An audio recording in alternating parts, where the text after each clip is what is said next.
Hola, muy buenas noches. Hoy es martes 22 de septiembre y como desde hace varios meses, en este año 2020, hemos generado la lectura de estos textos, ¿no? De manera directa. Hay varias líneas en vivo y en el canal que se llama Master Vidal y pues sobre todo líneas de textos de autoayuda, de desarrollo personal, líneas literarias que ahorita la foto principal de mi muro tiene registradas todas las novelas, todas las obras, porque no han sido solo novelas, hay cuentos y hay una obra de teatro que estamos trabajando. El próximo jueves vamos a trabajar de Fernando Vallejo, La Virgen de los Sicarios, una novela poderosísima, terriblemente hermosa.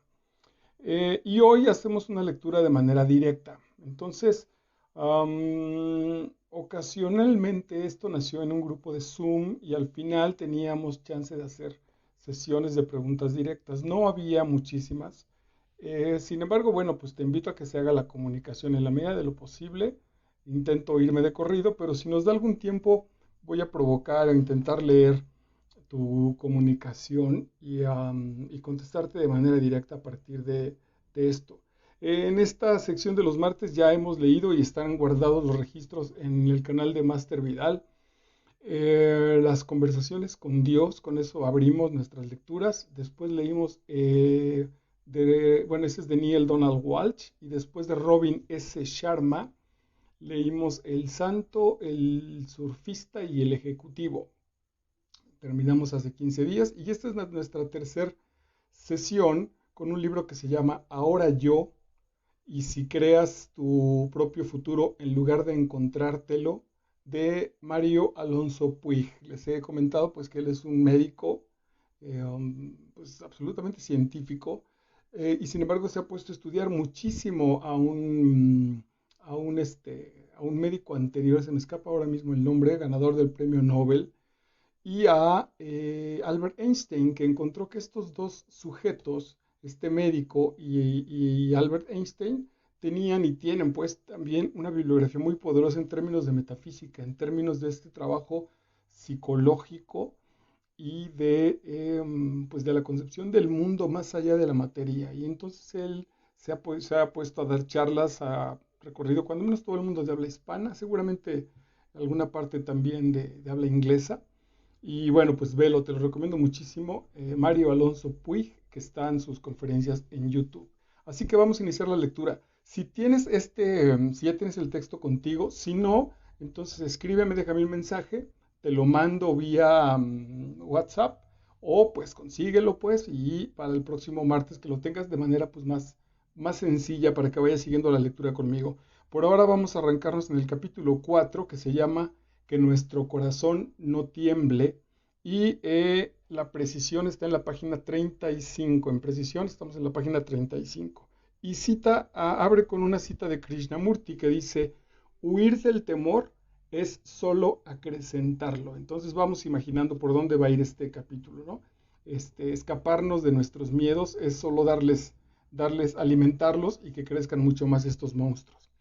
En los capítulos que siguen vamos a penetrar con hondura en la naturaleza del miedo, en sus posibles raíces y en la manera de gestionarlo, cuando lejos de ayudarnos en nuestra supervivencia, se convierte en una emoción aflictiva que empobrece nuestras vidas.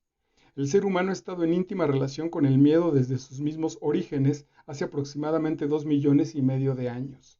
La aparición de ciertas emociones como el miedo supone una ventaja evolutiva fundamental, ya que implican, por una parte, la capacidad para evaluar el entorno, a fin de detectar las posibles amenazas y, por otra, la puesta en marcha de estrategias que nos permitan hacerle frente. Recordemos que si el cerebro tiene una misión fundamental, es la de proteger nuestra vida. Mucha atención con esta frase, yo que ustedes la subrayaba, la voy a volver a leer. El cerebro tiene una misión fundamental y es la de proteger nuestra vida.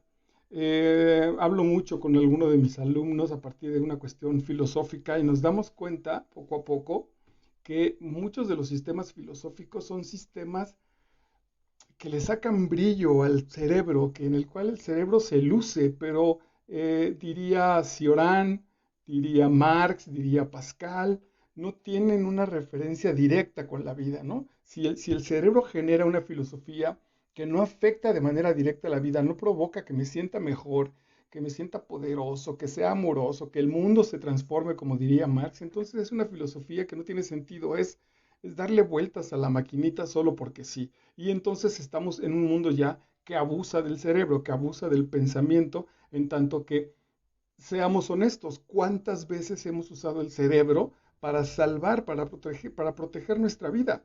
Yo creo que tengo 50 años y sí, creo que sí han sido 10 posiblemente, y esas en algunas broncas que seguramente me metí en la adolescencia, no más. Y aquí estoy, o sea, hizo su función, pero de 10 situaciones a lo largo de una vida en las cuales ha sido útil y pensar y darle todo el poder para que mi cerebro sea el que se encargue de toda mi vida es un exceso.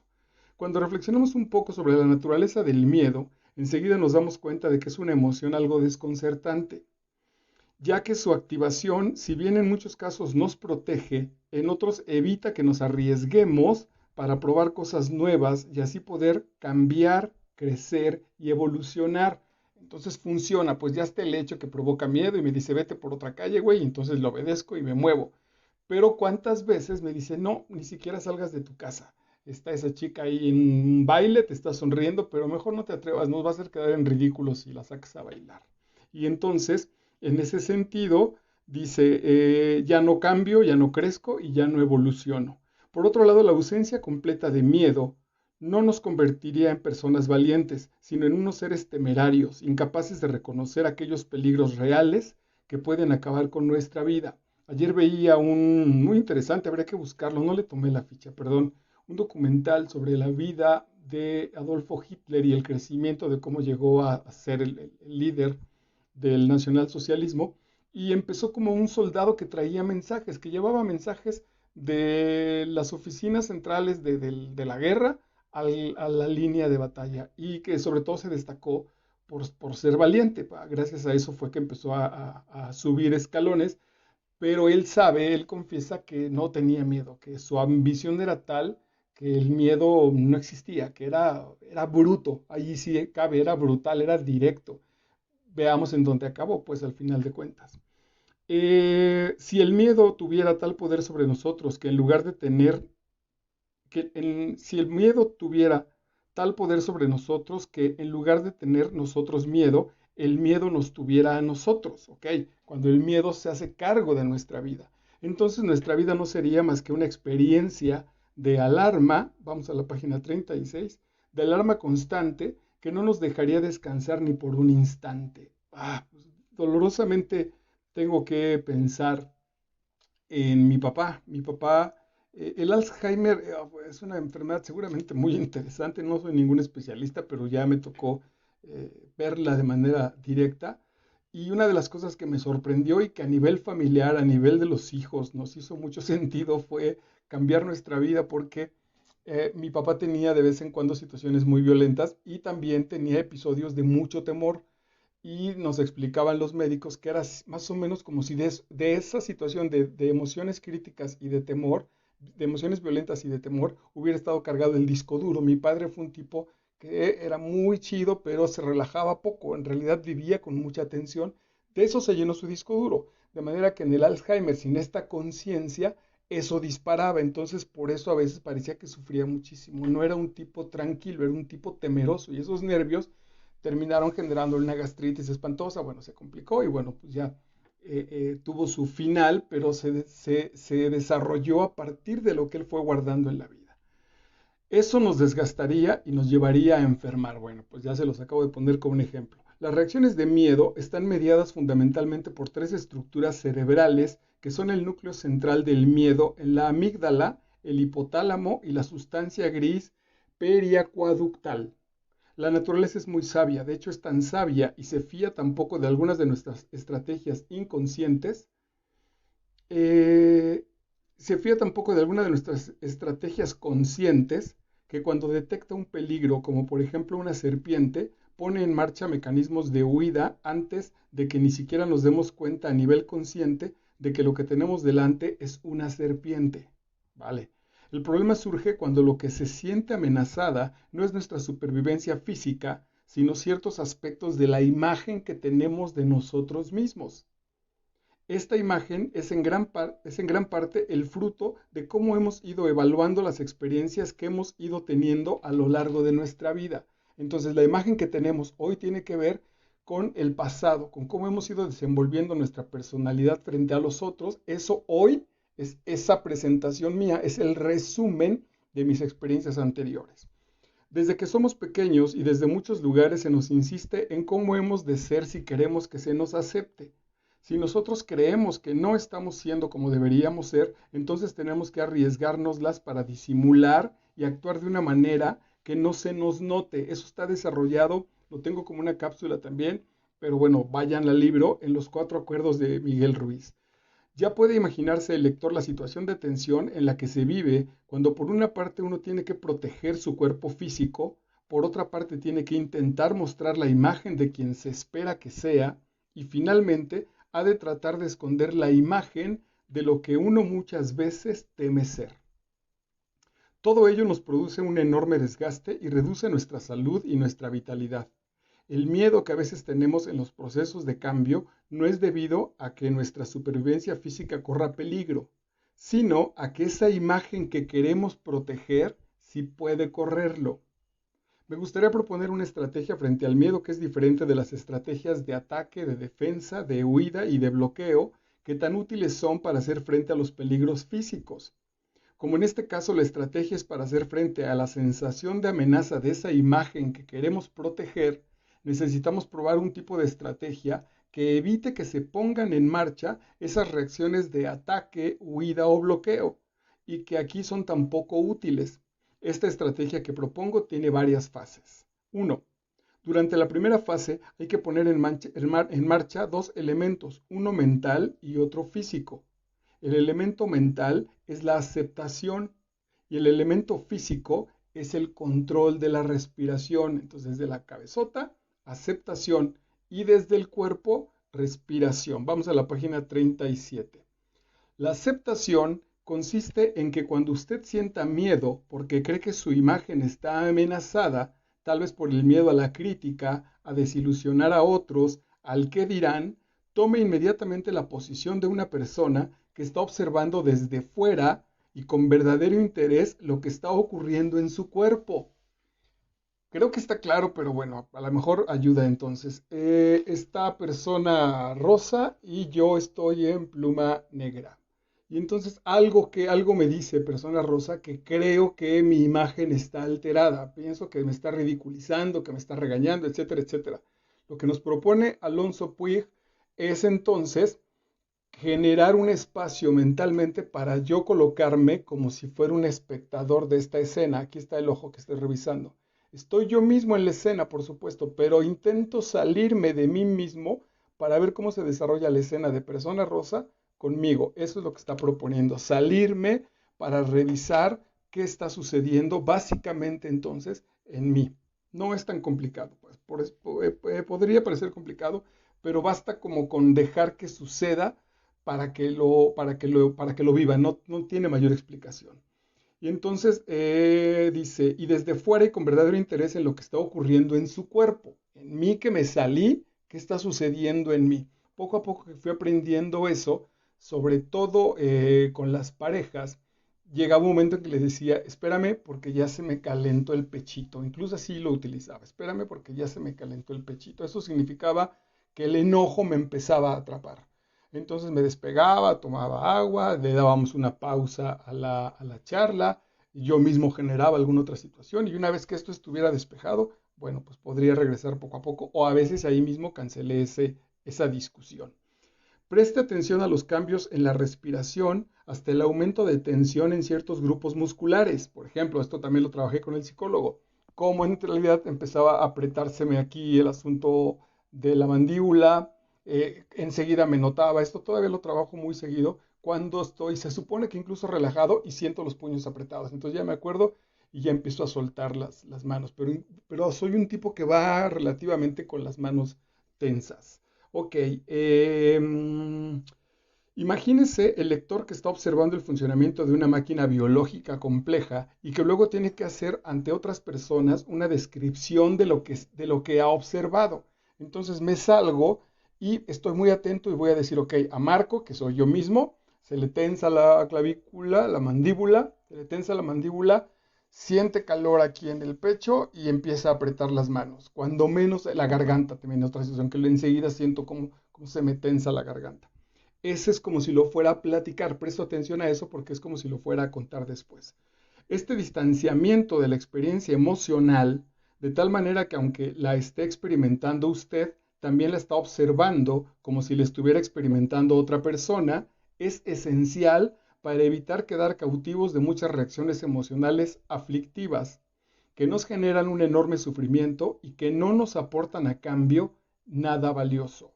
¿Okay? A este tipo de atención centrada en la observación de las propias reacciones es a lo que se le denomina metaatención. Meta quiere decir más allá, por eso la metafísica. La metaatención entonces es estar más allá de la atención con mi interlocutor.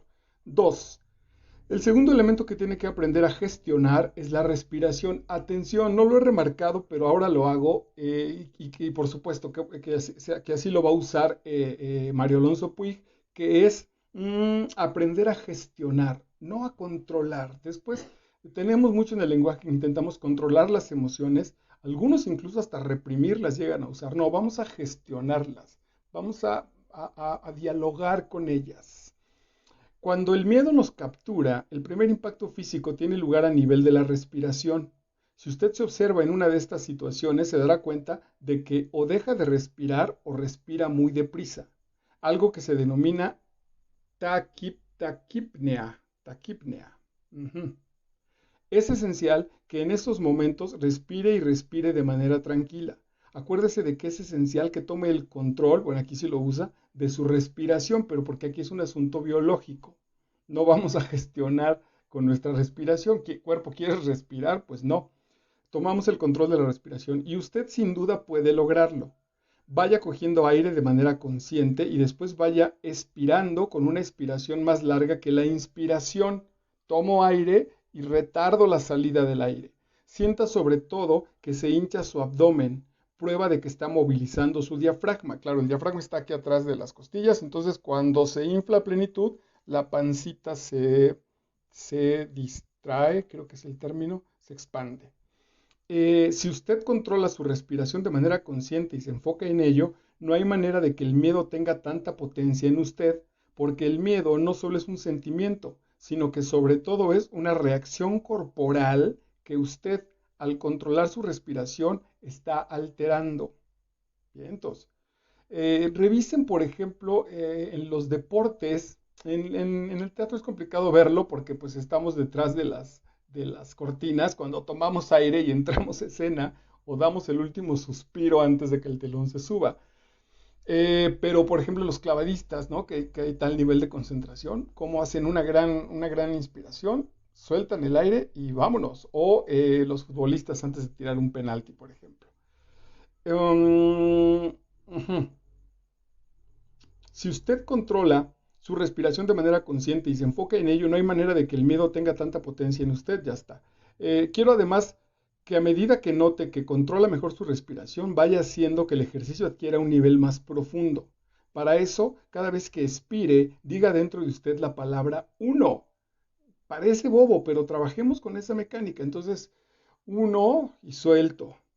Uno y suelto.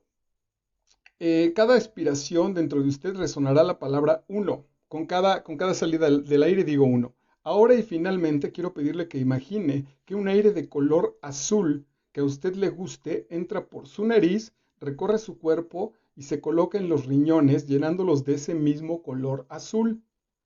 Después, al expirar, concéntrese de nuevo en decir, vamos a la página 38, en su interior la palabra uno.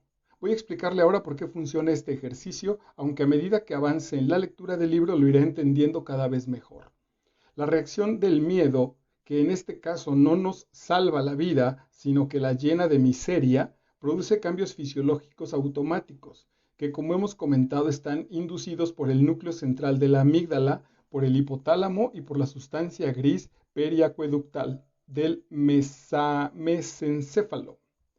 Estos cambios fisiológicos producen, además de los cambios respiratorios vistos, una gran tensión muscular y una serie de perturbaciones importantes tanto a nivel circulatorio como visceral y hormonal. Dado que todo está conectado entre sí, sentimiento y emoción, respiración y hormonas, lo que hacemos con nuestro ejercicio de respiración tiene un impacto en todo. La respiración controlada y acompasada manda un mensaje al cerebro de que todo va bien. Es que tiene mucho sentido, porque si hemos reaccionado un poco a nivel inconsciente, lo va a explicar después, o ante muchos recuerdos, la capacidad del cuerpo y de nuestra mente de tomar el control y respirar está diciendo, ok, si jugando, por ejemplo, como en la película esa de Intensamente, si adentro nuestras vocecitas de pronto dicen, bueno, este güey se está dando tiempo hasta de respirar, entonces todo está tranquilo. Porque el asunto sería, ¿por qué no estamos corriendo? ¿Por qué no estamos aplastando a este güey de enfrente? ¿Por qué no lo agarramos a golpes para que nos deje de ofender? Esa es la primera impresión. Si de pronto esta impresión adentro dicen, bueno, este güey está hasta respirando, entonces vamos a relajarnos porque quiere decir que la cosa está tranquila. La respiración controlada y acompasada manda un mensaje al cerebro de que todo va bien. Decir la palabra uno al expirar nos obliga a mantener la atención en la respiración en lugar de aquello que nos preocupa. Ahí está lo que les decía. El color azul es algo que descubrieron maestros orientales hace muchos años y que al parecer es registrado por el hemisferio derecho como signo de tranquilidad y armonía. Es importante tener presente que el miedo tiene un gran componente inconsciente y que el hemisferio derecho del cerebro, como ya hemos comentado, es la puerta al inconsciente. Ahí está. Si resumimos un poco lo que hemos visto hasta ahora, nos daremos cuenta de que en la primera parte de la gestión del miedo solo hay dos cosas que hay que hacer y ambas podemos hacerlas. La primera es tomar el papel de observador, anotando cuidadosamente los cambios que se están produciendo en el cuerpo. La segunda es empezar a tomar el control de la respiración, movilizando el diafragma, diciendo uno al expirar e imaginándonos el color azul llegando hasta los riñones durante la inspiración. Como usted está también observando su cuerpo y lo que le pasa, es como si se hubiera dividido en dos personas, una que respira y otra que observa cómo la respiración está teniendo lugar y a su vez la va controlando.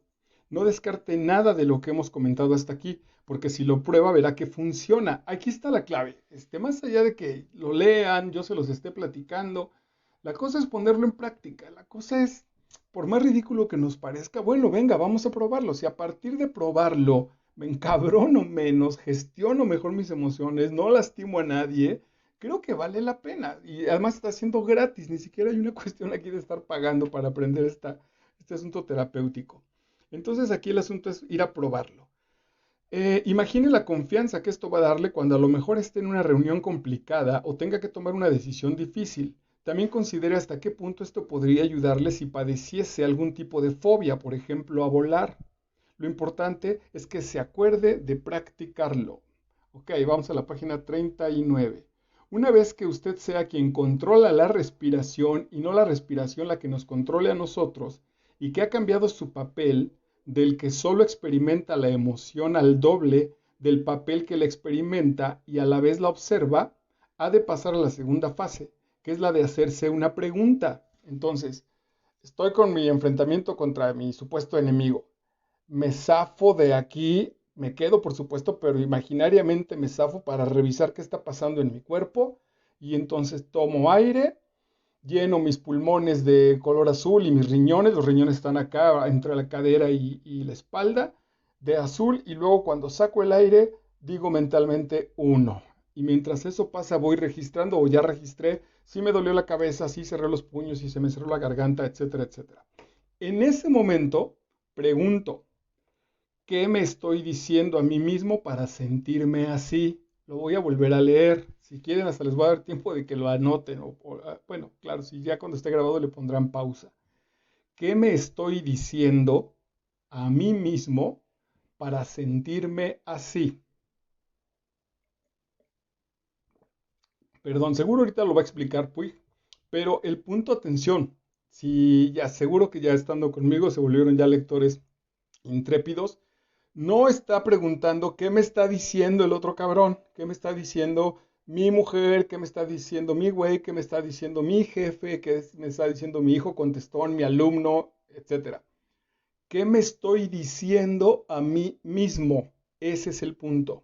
Para sentirme así. Sentirme así como, con lo primero que ocasionó que mejor yo me despegara, ¿no? Rápido, pues otra vez como a nivel inconsciente. Me dijo hace poco la chica con la que estoy en la relación, me dice, ah, no estoy segura de nuestra relación. La frase es neutral. No está segura de la relación. Tan tan, güey. Puta, cuando escucho eso, otra vez lo que les digo, siento aquí el pechito así enseguida, porque mi inconsciente traduce eso con te van a dejar, güey, no eres suficiente. Otra vez, y todas mis carencias infantiles se desatan. Y entonces, como estoy harto de que me dejen, una de las reacciones que me ha funcionado para no ser humillado en ese momento es entonces yo mandar a la chingada primero. Bueno, pues si no estás seguro, entonces a la chingada, vámonos, se acabó y entonces doy un portazo y me largo. Me voy muy lastimado, pero ligeramente con mi supuesto orgullo por encima. Ya no dejé nuevamente que me humillaran como tantas veces he permitido en mi vida. Ok. Entonces respiro, azul, uno, y ahí digo, ok, ¿qué me estoy diciendo que me hace sentir así? Pues lo que me estoy diciendo es, te están humillando, güey. Atención, yo me estoy diciendo, te están humillando. Ella está diciendo, no estoy segura con la relación. ¿Notan la enorme diferencia en cuanto al discurso? Va, sigamos. Toda creencia disfuncional, todo pensamiento que no funciona o que no funciona correctamente, toda idea que vivimos como certeza a nivel inconsciente, que aquí está clarísimo. Una cosa es no estoy segura con la relación. ¿Qué tal si el asunto era no estoy segura con la relación así como está, quiero que nos casemos? Entonces iba a ser hasta mejor. Yo ya la estoy previniendo a nivel inconsciente, porque es la famosa frase que me pone en guardia. La manera en la que manifiesta, la manera en la que se manifiesta es precisamente a través del cuerpo, con la aparición de ciertas emociones, como por ejemplo el miedo. Cuando nosotros, una vez que hemos completado la fase primera de observarnos y de controlar la respiración, jugamos con esta pregunta, la voy a volver a decir, ¿qué me estoy diciendo a mí mismo para sentirme así? Entonces dejamos que sea otra parte de nuestro inconsciente, aquella donde están nuestros verdaderos recursos y potencialidades, la que busque la respuesta. ¡Wow! Es muy habitual que al cabo de unos minutos salte en nuestra mente ese mensaje que desde las profundidades de nuestro inconsciente nos hace sentirnos tan pequeños y desvalidos. Recordemos que en el inconsciente hay dos fuerzas bien diferentes, una que nos anula y otra que nos ayuda. O cierta pensé, cuando dijo del inconsciente y de algo dijo que me llevó a pensar en un closet. Si, si estoy dormido y empieza a temblar en la madrugada, entonces pues me voy a poner lo que esté a la mano. Entonces seguramente aquí en mi closet, por ejemplo, están a la mano los suéteres y los pants. Entonces seguramente iré por eso. Un pinche pants que además es muy fácil de poner y un suéter. Eso funciona porque está temblando, porque hay una emergencia, porque con eso me he visto, incluso a lo mejor hasta me salgo así y me lo puedo poner en la calle. Ok, ¿qué está diciendo? ¿Qué tal si entonces el asunto este del temblor no es tal, porque lo estoy imaginando, y entonces tengo tiempo para solucionar las cosas de otra manera? Incluso ahora con este famoso minuto, la gente que no se pone loca en cuanto empieza a escuchar la alarma sísmica, para eso es la alarma sísmica, para entonces decir, ok, ya sé que de aquí al punto de afuera de mi calle hago 30 segundos, entonces en los otros 30 segundos me da tiempo de sacar mi celular, tomar mis pants, a lo mejor el portafolio ese que nos dicen con los papeles y esas cosas. Para eso es bien empleado, ¿ven? Son otras herramientas que nos dan permiso de usar. Ok, regresemos con nosotros. Recordemos que en el inconsciente, eso ya lo leí, la parte que nos anula, donde están acumulados todos los pensamientos tóxicos que hemos tomado de nuestro entorno y de nuestra cultura, ahí están también todos aquellos pensamientos ponzoñosos, que quiere decir envenenados, que hemos ido generando a base de hacer evaluaciones e interpretaciones llenas de distorsiones. ¡Wow! Ahorita doy un ejemplo de eso, si no es que nos lo va a decir el maestro Puig. En el otro espacio del inconsciente es donde se encuentra nuestra conciencia dormida, que es en sí misma la fuente de sabiduría y de creatividad. Cuando nos liberamos de las zarpas del miedo, este cambio en el estado mental favorece que esta conciencia comience a despertar y es entonces cuando somos conscientes de aquello que nos limita, porque entra una luz que proyecta tal esplendor sobre las cosas que lo que nos está limitando queda expuesto ante tanta claridad. ¿Okay? Está muy lindo además.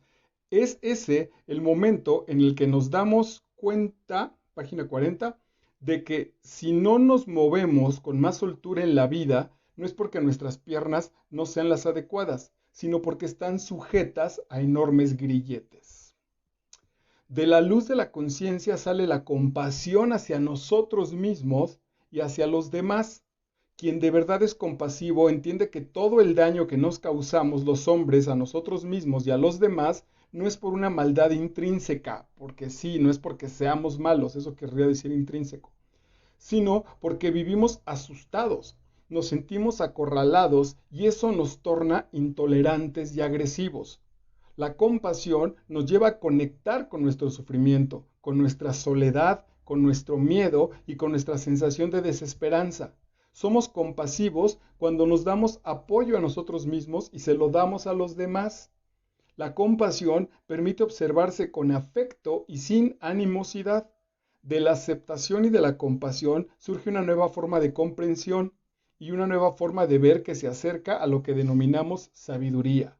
Igual que la luz disipa la oscuridad, la auténtica comprensión disipa muchos de nuestros miedos. Bueno, me parece que lo explica de manera clarísima en estas situaciones de tensión, cómo nos podemos colocar desde ir a nuestro inconsciente, esta luz en el inconsciente, y generar la mejor situación.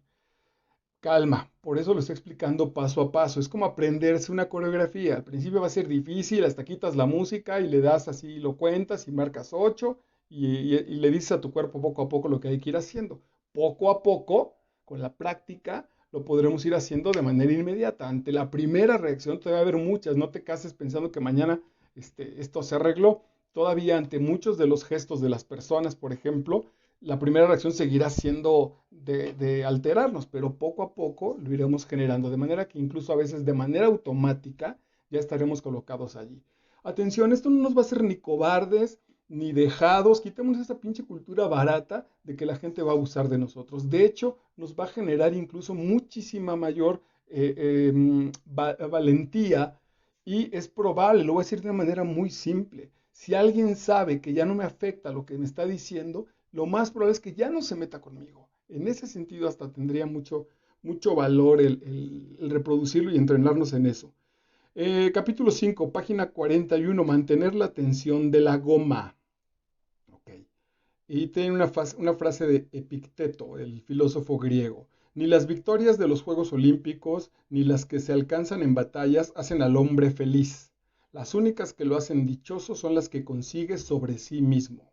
Las tentaciones y pruebas son combates. Bueno, te invito al rato, creo que a las 11 de la noche lo voy a hacer hoy, pero estoy grabando unas capsulitas muy bonitas del Manual del Guerrero de la Luz y quizá la primera idea de este bellísimo libro de Paulo Coelho es que la batalla es interna, que no hay una batalla violenta, a veces sí pueden generarse, pero básicamente es una batalla con nuestra propia interioridad.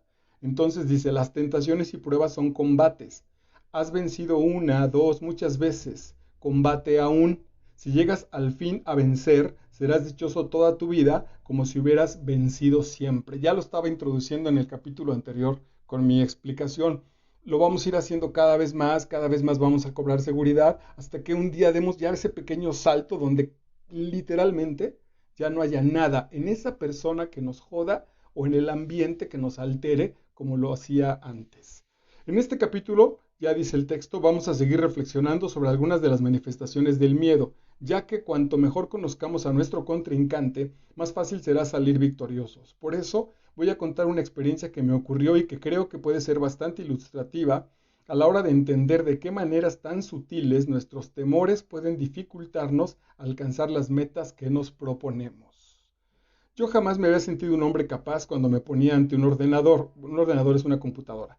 Es cierto que a lo largo de los años había tenido que utilizarlos para hacer mis propias presentaciones. A base de ensayo y error había alcanzado un nivel de competencia suficiente.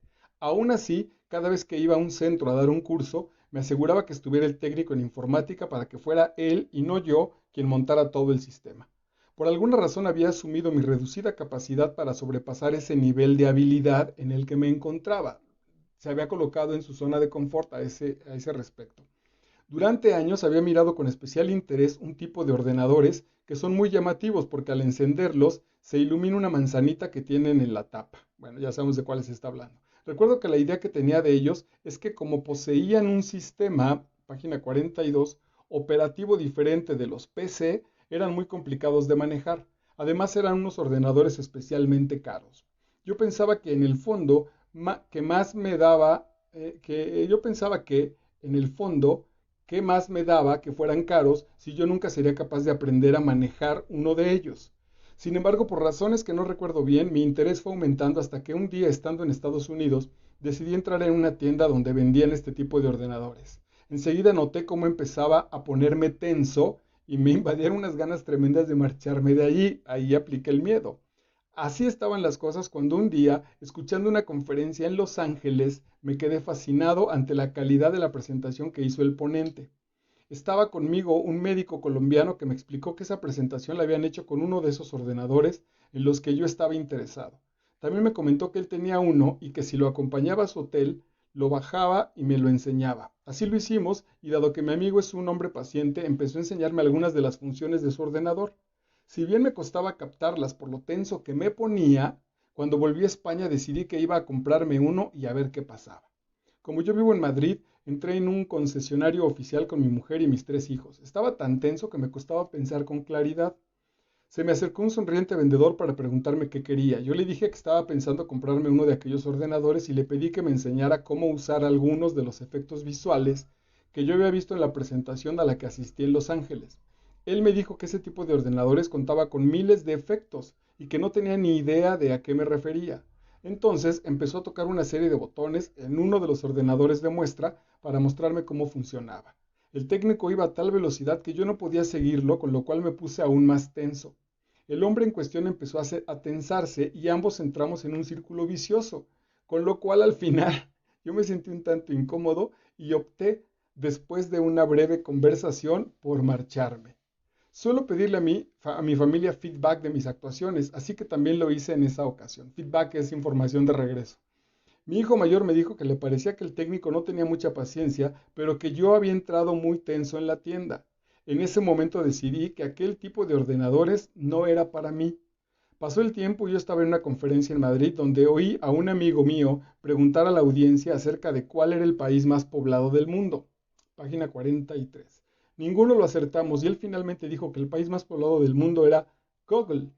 En ese momento entendí, como si me hubiera golpeado un rayo, que si seguía con ese rechazo a la informática, también estaba rechazando todo lo que tenía relación con ella, esto es, las nuevas tecnologías.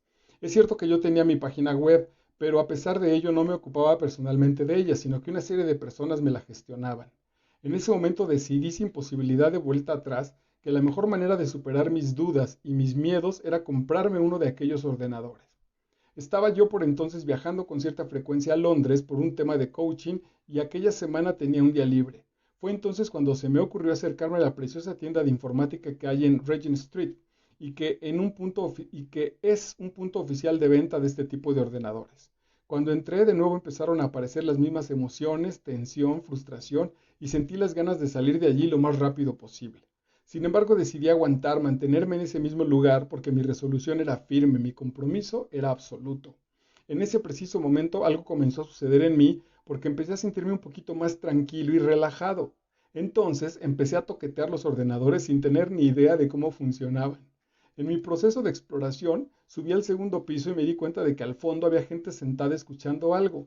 Me acerqué y vi que estaban dando un curso para explicar cómo usar aquel tipo de ordenadores. Me senté tímidamente en una de las butacas y empecé a escuchar. La verdad es que lo explicaban muy bien y poco a poco fui entendiendo algunas cosas de su funcionamiento. Para mí eso era un enorme avance. Cuando terminó ese curso de 1 hora, pregunté si iban a dar alguno más ese día y me dijeron que iban a dar otros 6 acerca de distintos aspectos del funcionamiento de ese tipo de ordenador. A mí casi me da un ataque de entusiasmo. Me quedé 7 horas en la tienda y asistí a 7 de aquellos cursos. Cuando salí de la tienda ya entrada la tarde, yo era un ser diferente. Ahora entendía muchas cosas, ahora me sentía capaz, ahora sí que iba a comprarme en cuanto llegara a España uno de aquellos ordenadores. Ha pasado ya un tiempo de aquello y ahora disfruto enormemente trabajando con mi ordenador. He explorado nuevas posibilidades creativas y muchas veces me pregunto por qué no empecé a disfrutar de esta experiencia antes. Tengo tanto afecto por la marca porque no solo me permite hacer presentaciones más originales e innovadoras, sino porque me ha ayudado a encontrar respuestas a una serie de preguntas que me hacía sobre la naturaleza humana en general y sobre mí mismo en particular. Bueno, cabe destacar que sí, que efectivamente Apple tiene un servicio maravilloso. Bueno, quizá a la excepción de ese chico de Madrid que nos platica, pero también puede servirnos como si él entra con tensión, lo que está llamando a su realidad es esa, justo esa tensión. Si él entra tranquilo, los caminos empiezan a abrir.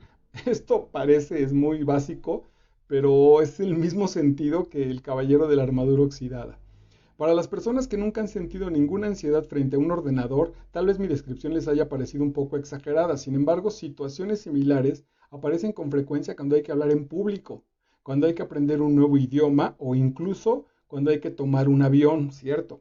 Quisiera explicar desde un punto de vista médico y enlazado con el capítulo anterior la experiencia que yo tuve, una experiencia de severa incompetencia e incapacidad.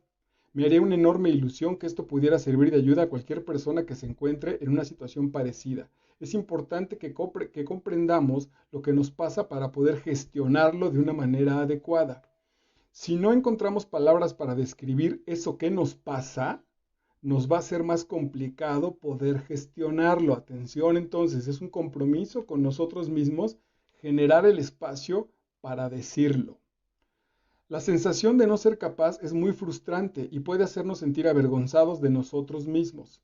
Si entendemos lo que subyace en ella, no solo podremos superar esos límites que nos parecen insuperables, sino que nos daremos cuenta de lo capaces que éramos sin ni siquiera habernos percatado de ello.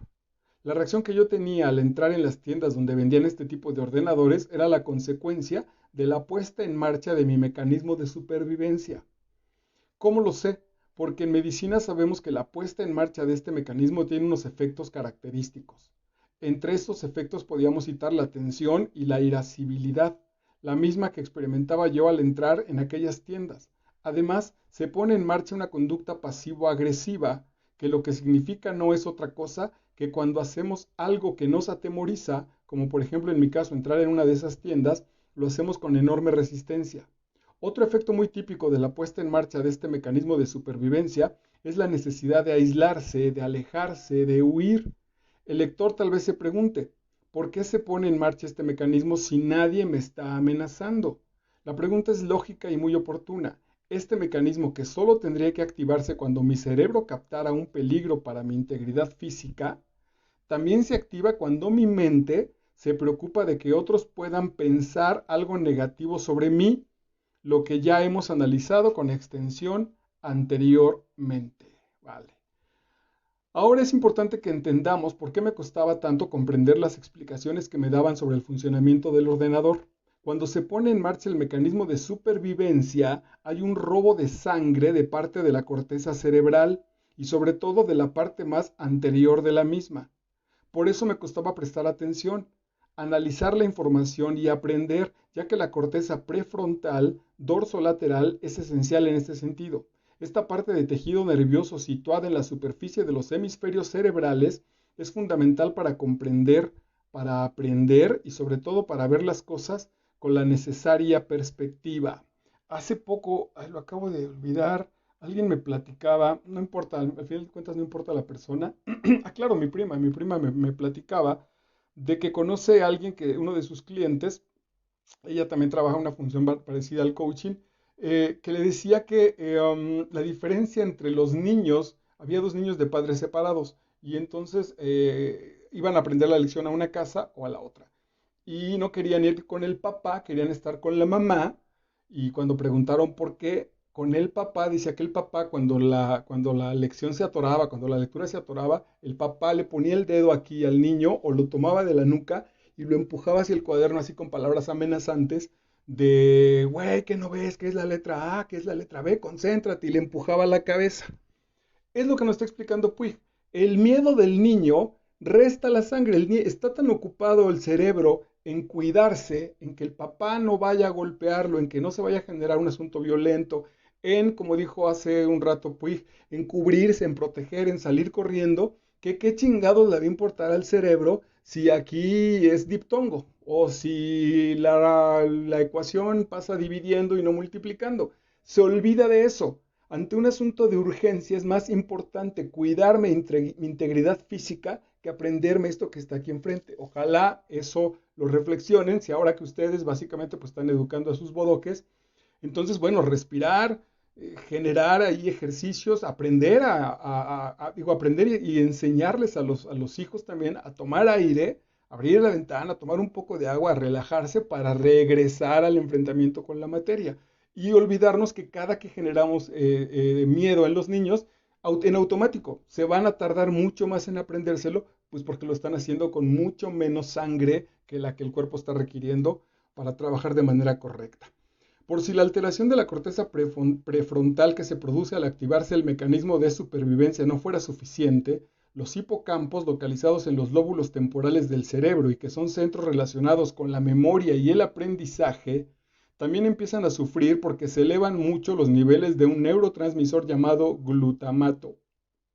Eso, en mi caso particular, estaba dificultando que pudiera recordar mínimamente bien lo que se me enseñaba. Él estaba tan preocupado por no quedar en ridículo que la información no la estaba capturando.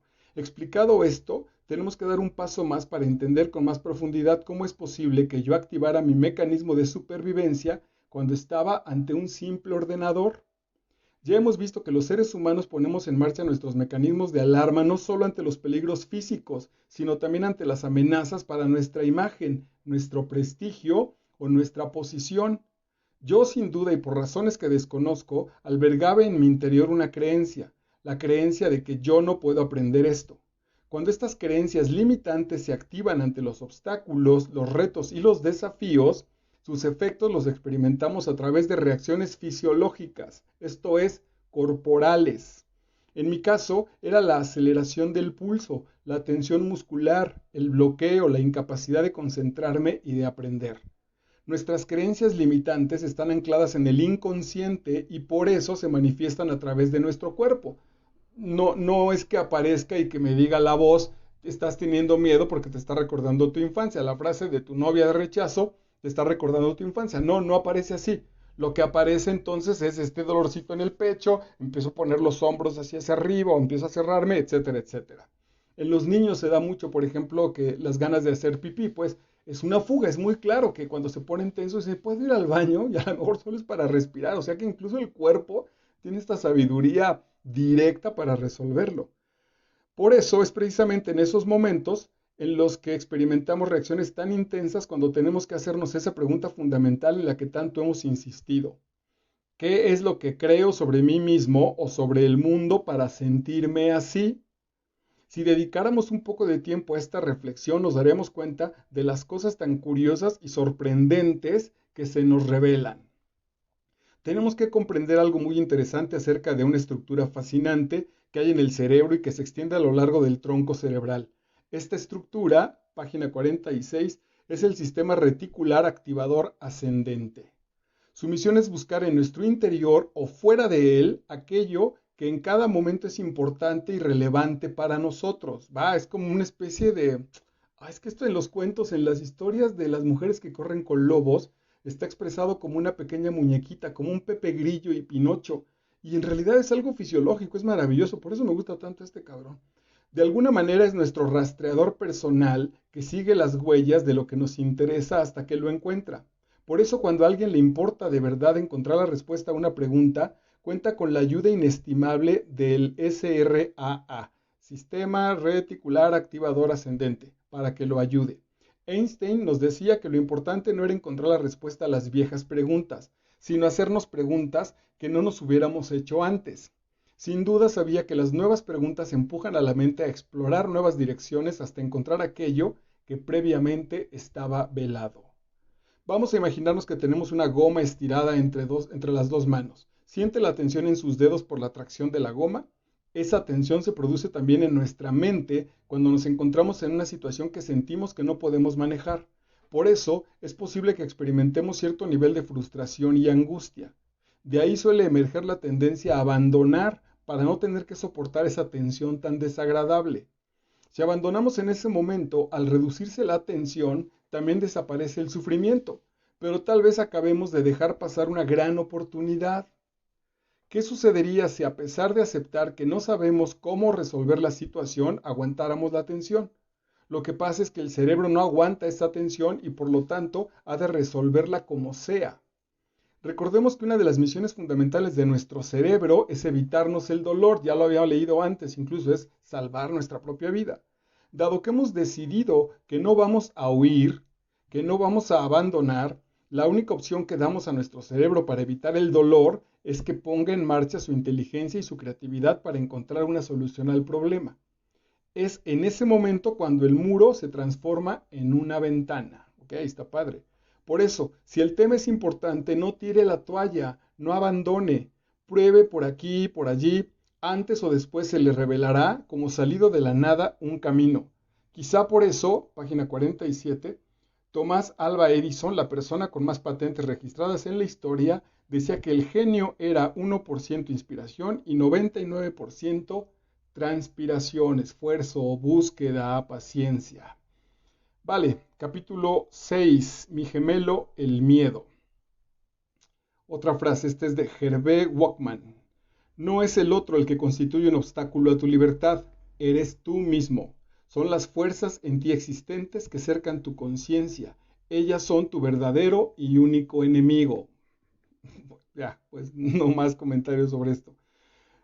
Una vez que hemos comprendido tal vez un poco mejor la naturaleza del miedo y su forma de gestionarlo, es importante penetrar más en el origen de algunos de nuestros miedos más profundos y en la relación que tienen dichos miedos con nuestro crecimiento y evolución como personas. Esto puede tener un gran impacto en nuestra vida porque puede ayudarnos a gestionar mejor la presencia que tiene nuestra historia personal con sus triunfos y sus fracasos en la visión que tenemos de nuestro futuro. Acuérdense que muchas de nuestras situaciones de impotencia o de éxito en el futuro están planteadas por situaciones que ya vivimos como experiencia en el pasado. Es fundamental que veamos claro que una cosa es lo que ha sido posible para cada uno de nosotros en el pasado y otra muy diferente es lo que puede ser posible para nosotros en el futuro. Las limitaciones que experimentamos en el pasado no tienen por qué proyectarse en nuestro futuro. Solo si pensamos así podremos ser artífices de nuestro destino. Por eso, para utilizar sabiamente el pasado, en lugar de que sea el pasado el que se valga de nosotros para proyectarse en el futuro, necesitamos dos cosas. Uno, entender la manera en la que imponemos restricciones en nuestra vida. Y dos, descubrir algunas estrategias, no fórmulas mágicas, que permitan trasladar esa nueva comprensión adquirida a una acción precisa y efectiva que nos ayude, por una parte, a marcar una diferencia en algún aspecto importante de nuestras vidas y por otra parte, nos permita tener una influencia positiva en aquellas otras personas con las que interactuamos cada día. Bueno, esa estaba en la página 48, me parece, porque es como información hasta para subrayar. Vamos a la 49. Todos somos conscientes de que la verdadera talla de un ser humano se nos revela en los momentos de dificultad, incertidumbre, riesgo y presión. Es en esos momentos en los que la vida nos plantea un desafío, cuando de algunas personas sale lo mejor, mientras que de otras sale lo peor. Si desafiados por la vida, con una traición, el desempleo, una enfermedad o una pérdida, no somos capaces de sacar lo mejor de nosotros mismos e influir en los demás para que hagan lo mismo, nos hundiremos como un barco destrozado por la tempestad. Sencillamente nos vendremos abajo. Además, es en estas situaciones complicadas en las que precisamos sacar lo mejor que hay en nuestro interior, al ser la única manera en la que podemos de algún modo influir en lo que nos está pasando. De nada sirve huir, rechazar o intentar volvernos ciegos a la realidad. Conozco a alguien que diría, por eso no te digo lo que me pasa. Ese es querer hacerse ciego a la realidad. La realidad hay que cogerla aunque queme, porque antes o después siempre se acaba imponiendo. Es preciso asumir lo que hay y verlo, aunque sea duro y difícil, como algo que va a forzarnos a estirarnos más allá de lo que muchas veces creemos posible. pensaba en uno de mis versos favoritos de Joan Manuel Serrat que dice, nunca es triste la verdad, lo que no tiene es remedio. La verdad como tal, no el problema. Me gustaría que hiciera una referencia a uno de los más grandes poetas de lengua alemana de finales del siglo XIX y comienzos del XX, llamado Rainer Maria Rilke. Este autor de enorme profundidad en sus reflexiones escribió la siguiente carta a un joven poeta. Usted ha tenido muchas y grandes tristezas que han pasado ya, y dice también que ese pasaje fue arduo y destemplado. Por favor, compruebe más bien si aquellas tristezas no atravesaron por lo profundo de usted, si no cambiaron en usted muchas cosas. Si usted en alguna parte, en cualquier lugar de su ser, no se transformó mientras estaba triste, solamente son peligrosas y malas aquellas tristezas que se llevan a sofocar entre la gente, como las enfermedades que tratadas de manera superficial y necia, solo se retiran para declararse después de breve pausa más terribles, y que se acumulan dentro, y son vida no vivida, desdeñada, perdida, por la que se puede morir. Si nos fuese posible ver más allá del término al que alcanza nuestro saber y aún algo más allá de las avanzadas de nuestros presentimientos, tal vez sobrellevaríamos nuestras tristezas con mayor confianza. Página 50. Que nuestras alegrías, pues las tristezas, son momentos en que algo nuevo, algo desconocido ha entrado en nosotros. Cuanto más serenos, sufridos y francos somos en nuestras tristezas, tanto más profunda y decididamente entra en nosotros lo nuevo, tanto mejor lo asimilamos, tanto más será nuestro destino. ¡Qué maravilla! Entonces, claro, entrar a vivir las crisis con los sentimientos que corresponden y chutárnoslos ahí, pues decir, venga, pues esta es la experiencia y la vivo a fondo y dejo que me abrace. Eso se refiere los coaches cuando dicen, abraza tu resultado, abraza tu realidad. Ve qué se siente, cabrón, qué se siente fracasar, qué se siente no tener varo, qué se siente que te hayan cachado en la infidelidad, qué se siente ser desleal.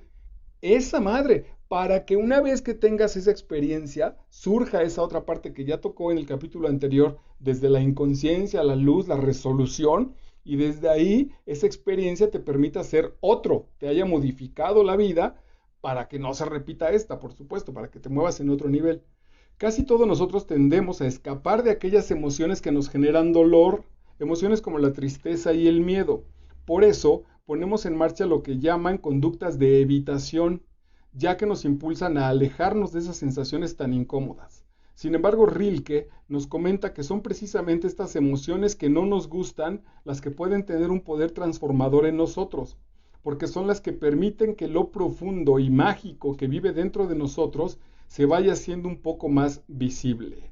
Me acaba de platicar un amigo que tronó con la pareja y entonces ahora le entiendo que no fue casual, que a partir de tronaron, pasaron crisis y luego regresaron. Y cuando regresaron, él tenía muy poco tiempo para ver a la chica y entonces pues platicó conmigo y yo le dije, revisa si ese poco tiempo que tienes para ver a tu chica no lo estás provocando tú a manera inconsciente. Me dijo, no, es que me salieron ensayos y tengo citas y tengo mucho trabajo. Al final de cuentas, leyendo a Puig, encontró que sí, que en realidad en el fondo lo que no quería era rehacer la relación. Todavía estaba herido, todavía traía cosas guardadas, todavía no se sentía pleno y entonces, no de manera directa, pero tampoco era casual que estuvieran apareciendo tantas citas para evitar que él fuera a trabajar en su relación. Cuando lo profundo se hace consciente, toda situación es vista bajo una luz radicalmente diferente. Por eso, si habláramos desde un punto de vista neurológico, hemos de aprender cómo pasar de las conductas de evitación que pone en marcha el hemisferio derecho de nuestro cerebro a las conductas de aproximación, que son las que surgen del hemisferio izquierdo. Está lindo. No porque seamos personas masoquistas que queramos sufrir, sino porque a menudo el crecimiento y la evolución solo tienen lugar si abrazamos las tristezas y los miedos que a veces la vida nos envía.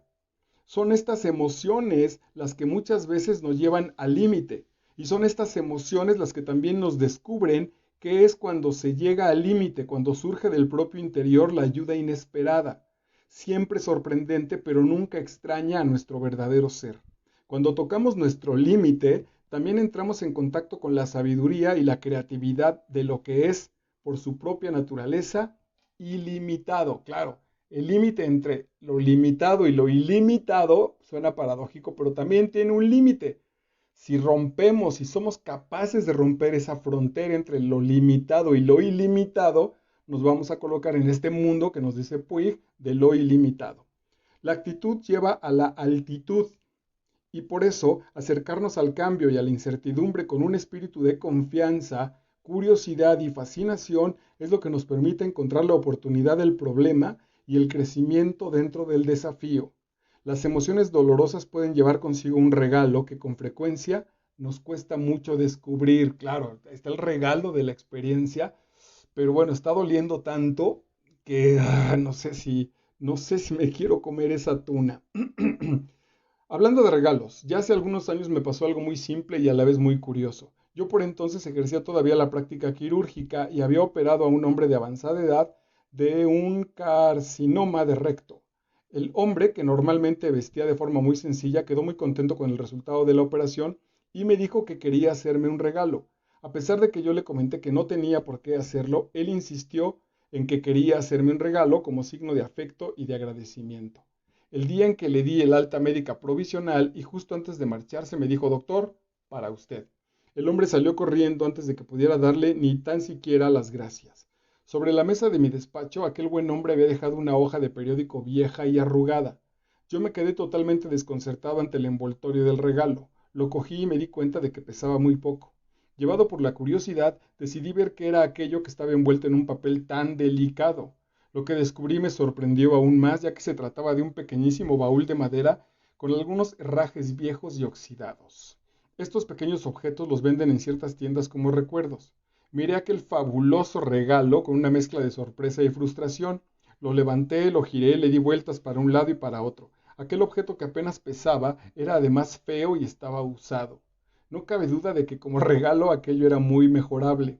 Entonces la agarré con la mano derecha como si fuera una bola de tenis y apunté a la papelera para ver si de un magnífico tiro colocaba semejante basura en el lugar que le correspondía.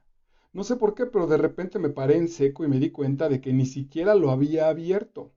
La verdad es que tampoco habría tenido sentido que lo hubiera hecho, porque pesando tan poco, no podía contener otra cosa más que un valioso gas llamado aire. No obstante, volví a ponerlo sobre la mesa y lo abrí. Los ojos casi se me salen de las órbitas cuando descubrí lo que había dentro. Enrollados con gran esmero y precisión, había un fajo de billetes. Después de contarlos, resultó ser una cantidad de 150,000 pesetas, que ahora equivaldrían, teniendo en cuenta el tiempo pasado, a unos 3,000 euros. Era una la nota. Aquel día aprendí una importante lección, y es que los grandes regalos, al igual que las grandes oportunidades, pueden presentarse no con ropas principescas, sino con ropas de trabajo. Cuánta razón tenía Aristóteles cuando dijo que la mente humana era más dada a juzgar que a explorar. Maravilloso. No solo la tristeza y el miedo y la desesperanza nos invitan a decidir quiénes podríamos ser frente a estos desafíos, sino que perdemos muchas otras oportunidades para crecer y evolucionar porque no somos capaces de ver el valor en lo pequeño, ni la grandeza en lo sencillo. No somos nada conscientes de lo mucho que necesitamos liberarnos de todos esos prejuicios de cómo las cosas y las personas deberían de ser. Voy a volver a leer eso, porque esa situación de traer aquí el, el, el croquis de cómo las cosas deberían de ser, nos jode mucho con respecto a la realidad tal como es, porque si no cuadra, entonces estoy en un conflicto del cómo deberían de ser cuando no tiene sentido, porque las cosas ya son así, es probable que incluso en la realidad sean mejores que como decía el croquis. Entonces, ¿qué chingados hago aferrándome al croquis? Imagínate que tienes aquí el croquis de un arquitecto con una casilla ahí de 2 cuartos y un bañito. Y después abres la realidad y tienes una casa con alberca y una maravilla, una casa súper chingona, y la tiras porque te quieres quedar con tu maldito croquis. Ok. Eh, no solo la tristeza ya está. De todos esos juicios y de todas esas etiquetas que hemos ido acumulando a lo largo de nuestra vida y que no dejan que nos sorprenda lo extraordinario que hay encerrado en lo ordinario. El filósofo Thomas Hobbes escribió: Mi madre parió gemelos, al miedo y a mí. ¡Wow! Pinche Hobbes estaba cabrón, qué bonito. Su madre dio a luz prematuramente al enterarse de que la armada invencible mandada por Felipe II contra la reina Isabel de Inglaterra por su apoyo al protestantismo, se acercaba a las costas británicas. Yo no puedo mostrar con evidencias claras de dónde venimos. Lo que sí creo es que cuando entramos en este mundo con nuestro gemelo, el miedo, se forman en nosotros una serie de creencias muy curiosas. La primera de estas creencias la experimentamos como si hubiera algo que fuera profundamente inadecuado en nosotros. Bueno, ahí hay que, para profundizarlo, pues los invito a nuestras cápsulas de las mujeres que corren con lobos. La segunda de estas creencias sería que el mundo es un lugar peligroso. Entonces, atención, la primera es eh, que hay algo mal en nosotros, que tenemos un defecto, que nacemos con un defecto. La segunda, que el mundo está cabrón, que es muy peligroso. Y la tercera y última es que estamos completamente solos. Ahí está la tríada de dolor en la existencia. Algo que hemos de hacer para superar esos sentimientos tan terribles de vulnerabilidad y de desamparo, considero que es a partir de esa experiencia de pequeñez y de soledad cuando empezamos a desarrollar una estructura mental que se denomina ego. El ego ha de ayudarnos a lograr varias cosas. Bueno, uno de los pocos textos que hablan bien del ego. Uno, olvidar, ocultar o sobrellevar como sea nuestra percepción de fragilidad. Entonces nos ayuda a levantarnos, está chido. Dos, superar de la mejor manera posible nuestra sensación de insignificancia y de soledad. Entonces ya vemos que el ego descompuesto es cuando exagera esta situación, cuando está bien y me ayuda a no sentirme insignificante y solo, pero si ya en cualquier situación mi ego me provoca que los otros se den cuenta de que no soy insignificante y de que no estoy solo, empiezo a joder la libertad de los demás. 3. Ayudarnos a sobrevivir en un mundo percibido como separado de nosotros y hostil. De aquí podrían partir tanto nuestra necesidad de buscar el control y la seguridad como nuestra obsesión por aparecer como seres valiosos a los ojos de los demás. Y también nuestra inclinación a pertenecer a un grupo, a una colectividad. Si verdaderamente nos sentimos tan frágiles y tan solos en medio de un mundo peligroso, no es de extrañar que nuestra vida esté llena de miedo y de tensión. Tal vez también de ahí emerja esa marcada obsesión por dominar y por evitar ser dominados que está en la base de muchos conflictos humanos y de todo comportamiento violento. Entonces, todo el asunto violento tiene que ver con que no me dominas o yo busco dominarte a ti. La importancia de convertirnos en observadores diferentes de la realidad es enorme. Recuerden que desde ahí, si vas llegando a esta charla, bueno, se quedará colgada en Facebook, o si la pescaste ya grabada, pues regrésate por favor al principio, porque de ahí partió todo el asunto de un mecanismo de enfrentamiento donde la idea es que nosotros generemos una especie de no una especie, generemos una metaconciencia de nosotros mismos. La importancia de convertirnos en observadores diferentes de la realidad es enorme, ya que vamos a comportarnos de acuerdo a lo que estamos percibiendo en cada momento. Si consiguiéramos darnos cuenta de hasta qué punto nuestra manera de prestar atención afecta a nuestra vida y a la de los demás, posiblemente tomaríamos decisiones muy diferentes de las que muchas veces tomamos. Les decía que hace un rato este chico que platicaba, regresaron a la relación estos dos, regresaron muy cariñosos, fueron al cine, la pasaron muy bien, se dieron muchos besos y ella le reclamó una cosa que estaba antes de ese rompimiento. Y entonces él le decía, güey, pero acabas de pasar 5 cosas lindas y estás pensando en la anterior a esas 5. Así juega nuestra cabeza. Nuestro miedo, más bien nuestro miedo. Voy a contarle, querido lector, un cuento que escribí hace unos años, en un intento de transmitir lo que acabo de comentar. A este cuento lo titulé El Príncipe Junco.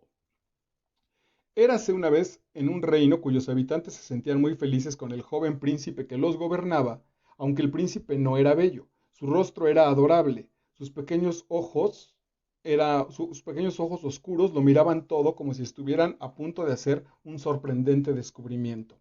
Su cuerpo tampoco era robusto, sino un tanto escuálido y de aspecto frágil, lo cual, unido a su gran agilidad, hizo que sus súbditos lo apodaran con cariño el príncipe Junco. De todas sus cualidades, era su gran humanidad la que con especial intensidad resaltaba. El príncipe siempre comprendía y siempre ayudaba. Tal era su devoción por su pueblo, que un día en el que una niña se puso gravemente enferma, envió a su médico personal a visitarla día tras día hasta que finalmente se hubo curado. Pero algo extraño ocurrió para que súbitamente aquellos años llenos de alegría se esfumaran como si fueran de tenue humo.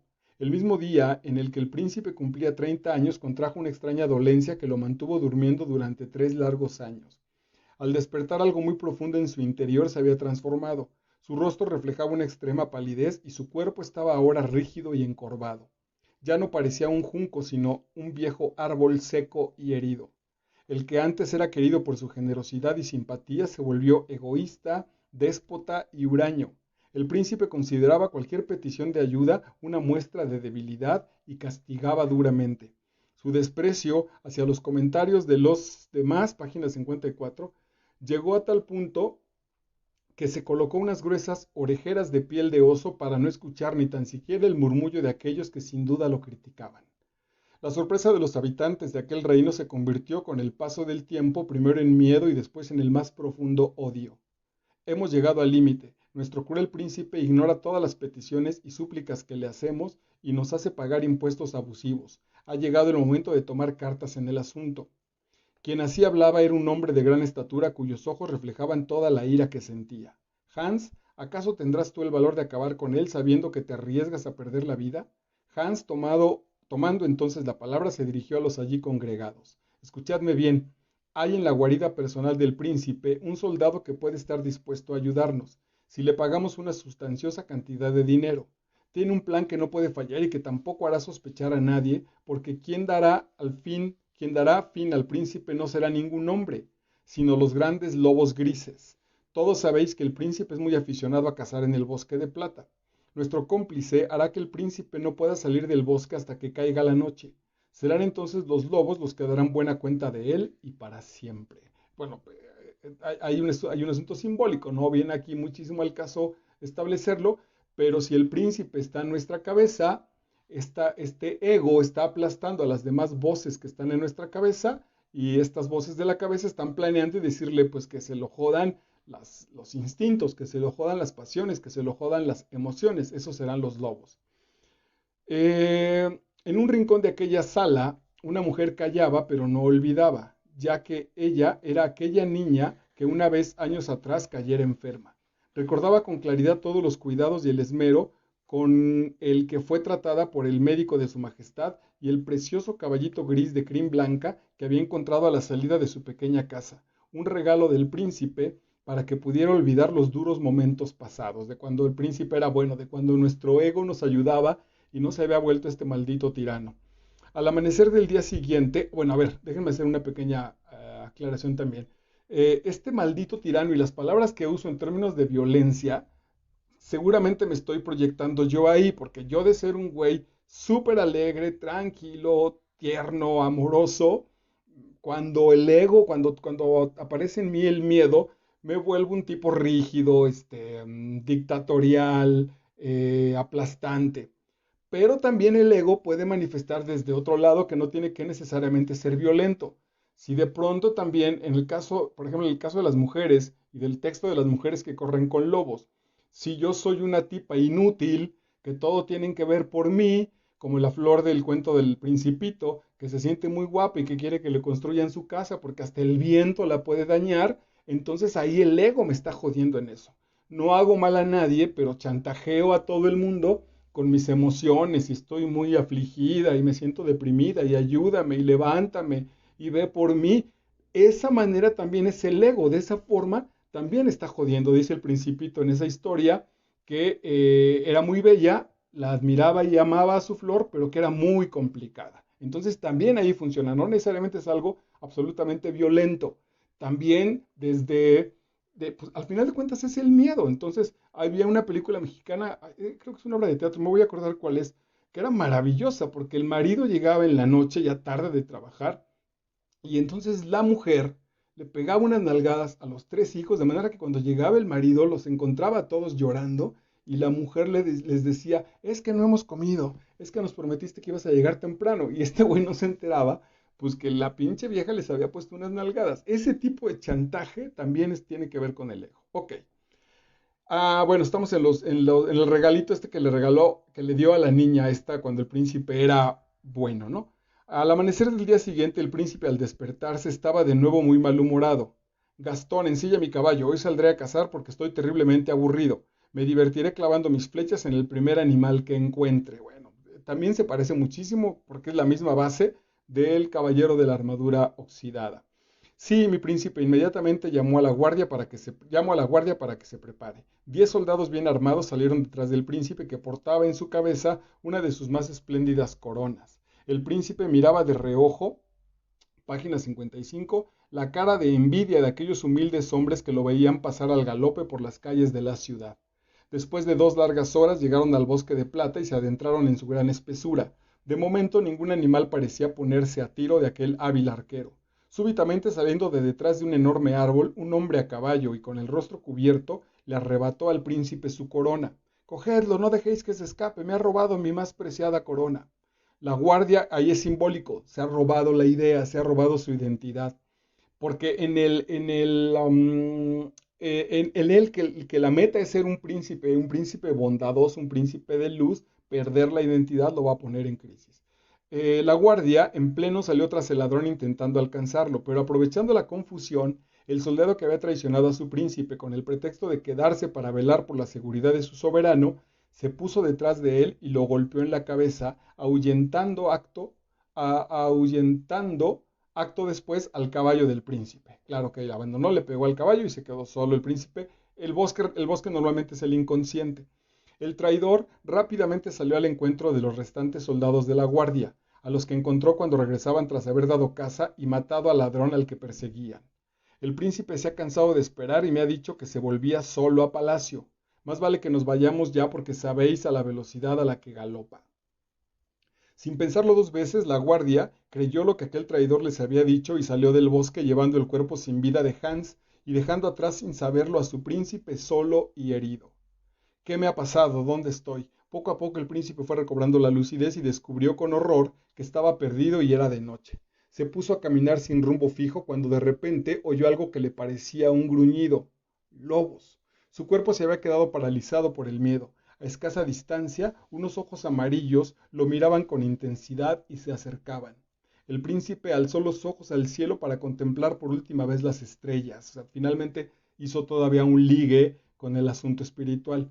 Rápido, por aquí, subida al caballo. En un instante, el sorprendido príncipe se vio en la grupa de un precioso caballo gris con crin blanca, montado por una mujer. Bueno, claro, no sé, yo a lo mejor sí lo sabe el buen Puig, porque es un sabio este cabrón, pero está generando que la parte femenina, en el caso del príncipe, es la que nos está salvando, esta parte que hemos cancelado. Entonces por eso lo salva esta mujer, por una mujer, y habiendo escapado por segundos de haber sido devorado por los temibles lobos grises. Durante un tiempo que parecía interminable, galoparon por el interior del bosque hasta llegar a un claro. Todo este asunto de la redención espiritual en el nivel 7. Encenderé un fuego y así ningún animal se acercará, le dijo la mujer al príncipe que todavía estaba perplejo. ¿Quién eres? ¿Qué haces aquí? ¿Por qué me has ayudado? Yo soy una ninfa del bosque, contestó la mujer, evitando revelar que, sabedora del complot para acabar con su vida, había seguido a Hans para malograr sus planes. No sé qué es una ninfa del bosque, por favor dímelo. Una ninfa es una mujer que tiene el poder de descubrir aquello que está oculto. Ahí está, lo que nos ha estado explicando Puig es que cuando vamos a este lado del inconsciente, en el momento en que detenemos la discusión, nos salimos de nosotros, respiramos azul, expiramos uno, el inconsciente atrae a esta mujer. En lugar del arma tradicional para joder al otro, aparece esta princesa, en el caso del cuento. Eh, por eso pude saber que estabais en el bosque sin que nadie me lo revelara. El príncipe escuchaba fascinado aquello. Ninfa, si es cierto lo que dices, tal vez tú seas la única que pueda ayudarme a develar un terrible misterio. Decidme, príncipe, aquello que tanto os intriga. Cómo sabes que soy un príncipe? Ya os lo dije, las ninfas conocemos lo que para otros es desconocido. Es verdad, ya lo había olvidado. Necesito que me ayudes a entender lo que tanto me ha transformado. Contadme, señor, os escucho con atención. Verás, ninfa, hace ya muchos años, cuando yo era joven, casi un niño, sentía un gran amor por las personas y siempre me llenaba de gozo cuando las ayudaba a recuperar su salud o su sonrisa. Pero algo me ocurrió cuando cumplí 30 años y al parecer dormí durante 3 años más. Al despertarme todo había cambiado. Empecé a ver el egoísmo de los demás, sus defectos, sus ingratitudes y sus intrigas, y dejé de sentir amor hacia ellos. Conforme pasaba el tiempo, menos soportaba a los otros y empecé a utilizar mi poder para hacerlos sufrir. Yo sé que ahora todos mis súbditos me temen y eso ha hecho que hasta hoy me sintiera seguro, aunque no puedo ocultarte, hermosa ninfa, la amargura que hay en mi corazón. Si pudiera averiguar qué ocurrió en aquel largo y siniestro sueño que hizo desaparecer aquel hermoso espíritu de juventud, quizá pudiera recuperar esa felicidad que antes tuve y que ahora es solo un vago recuerdo. Príncipe, si me contarais vuestro sueño, tal vez yo pudiera penetrar en su significado. Bueno, además le está dando una sesión de coaching al príncipe.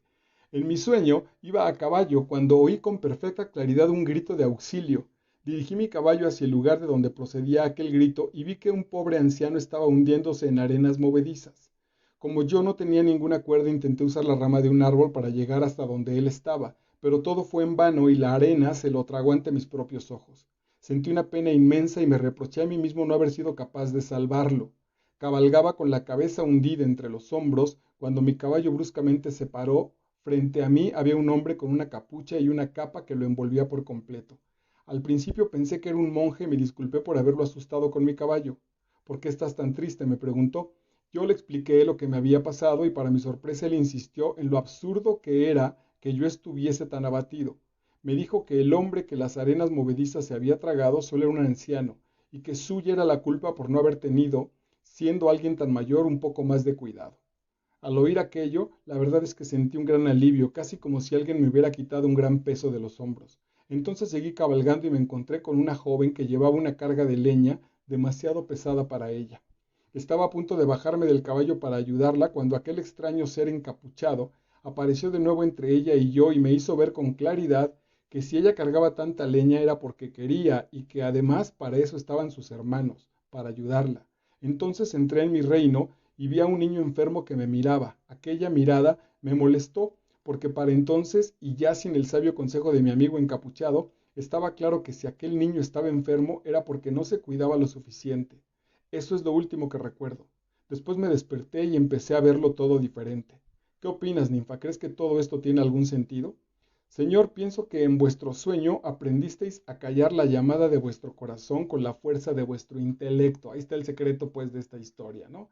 En las situaciones de nuestro corazón a partir de la pinche inteligencia, que en este sentido no tuvo nada de inteligencia. Vuestro corazón está hecho de amor y su peor enemigo es el miedo.